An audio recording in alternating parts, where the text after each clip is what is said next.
बुद्ध की शिक्षा की विस्तृत कहानी।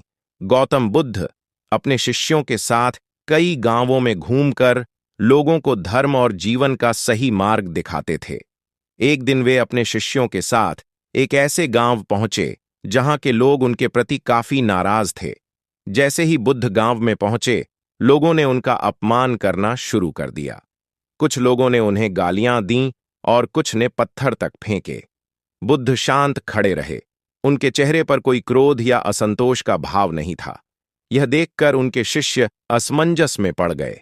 एक शिष्य ने आकर कहा, गुरुजी, ये लोग आपका इतना अपमान कर रहे हैं और आप चुपचाप खड़े हैं। हमें इन्हें सबक सिखाना चाहिए। बुद्ध ने मुस्कुराते हुए कहा, हर चीज का उत्तर क्रोध से नहीं दिया जाता। मुझे इन्हें कुछ सिखाना है और सबसे बड़ा पाठ क्रोध पर नियंत्रण रखना है।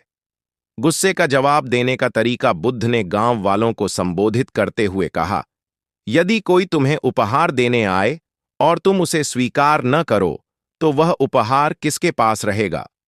गांव के लोगों ने उत्तर दिया, यदि हम उसे स्वीकार नहीं करेंगे, तो वह उपहार देने वाले के पास ही रहेगा।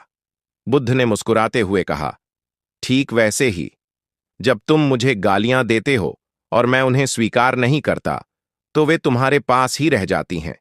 गुस्सा और अपमान वह आग है जो पहले देने वाले को जलाती है। गांव वालों ने यह सुनकर सोचना शुरू किया। उन्होंने महसूस किया कि उनका गुस्सा और अपमान उन्हें ही नुकसान पहुंचा रहा है। धीरे धीरे उनकी नाराजगी शांत हो गई।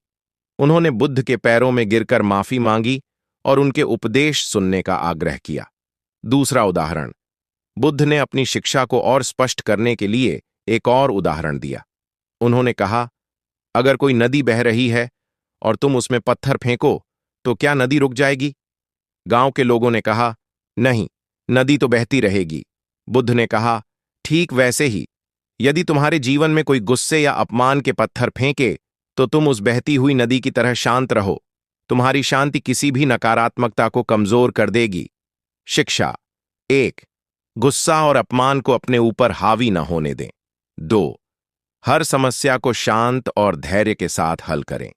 3, दूसरों की नकारात्मकता को अपनाने के बजाय अपनी शांति को बनाए रखें। इस कहानी से लोगों को न केवल बुद्ध का संदेश समझ में आया, बल्कि वे स्वयं भी शांत और संयमी बनने का प्रयास करने लगे।